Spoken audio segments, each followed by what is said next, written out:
Welcome to our channel. If you're a student looking to save money on Spotify Premium, follow these step-by-step instructions to activate your student discount and get premium features at half price. Step 1.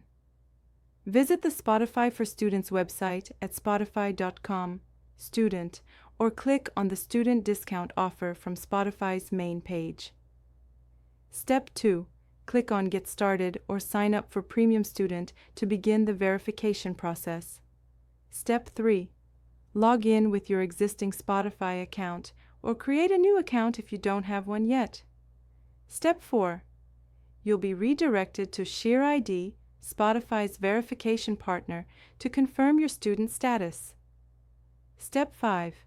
Enter your college or university name, full name, date of birth, and school email address ending in .edu or equivalent domain. Step 6.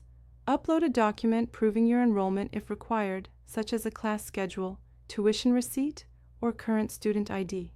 Step 7. Submit your information for verification. Most applications are approved instantly, but some may take up to 48 hours. Step 8. Once approved, select your payment method and complete the sign-up. You'll get Spotify Premium at student pricing, which includes all premium features. You'll need to re-verify your student status every year to maintain the discount. Don't forget to like this video and subscribe to our channel.